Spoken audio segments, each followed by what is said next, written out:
1 2 3। चलिए आज के अपने दो टॉपिक थे, न्यायिक सक्रियता और न्यायिक संयम।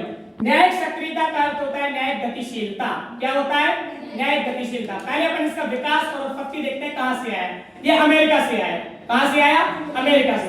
अमेरिका में वर्ष 1947 में स्लेसिंगर नामक जो इतिहासकार थे और प्रोफेसर थे, इन्होंने इसको गढ़ा।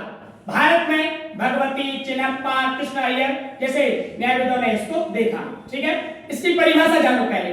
न्यायिक सक्रियता का मतलब होता है सरकार के जो दो अंग हैं, कार्यपालिका और विधायिका, ठीक है, को अपने संवैधानिक दायित्वों में लाने के लिए बाध्य करना सुप्रीम कोर्ट के द्वारा, न्याय के द्वारा। ठीक है, अब इसमें क्या होता है, कई बार आलोचना होती है। कैसे कि न्याय सरकार और सुप्रीम कोर्ट आपस में लड़ जाते हैं। कैसे? इसको ऐसे समझो कि संसद और सुप्रीम कोर्ट अपनी सर्वोच्चता के लिए विवाद उत्पन्न हो जाते हैं। इसमें क्या होता है? शक्तियों का पृथक्करण।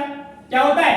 शक्तियों का पृथक्करण, संतुलन और नियंत्रण के विवाद भी उत्पन्न हो जाते हैं। ठीक है, इसको विभिन्न उदाहरण। अच्छा, न्यायिक संयम क्या होता है? सुप्रीम कोर्ट को, न्यायपालिका को, ठीक है, और हाई कोर्ट को, है ना। अच्छा, न्यायिक समीक्षा का अधिकार अधीनस्थ न्यायालय को नहीं है ना।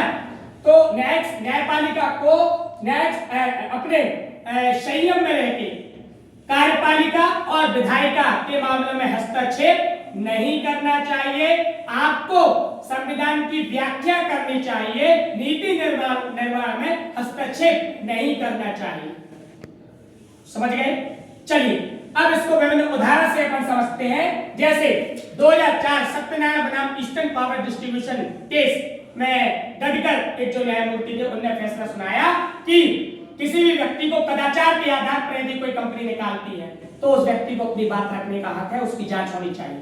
ठीक है, एक और केस विशाखा बनाम राजस्थान ये हुआ था। ठीक है, इसमें महिलाओं के लिए सुप्रीम कोर्ट ने स्टेटमेंट दिया कि जब तक संसद स्त्री और पुरुष के लैंगिक समानता के लिए नियम नहीं बना देती तब तक मेरे स्टेटमेंट को फॉलो किया जाना चाहिए।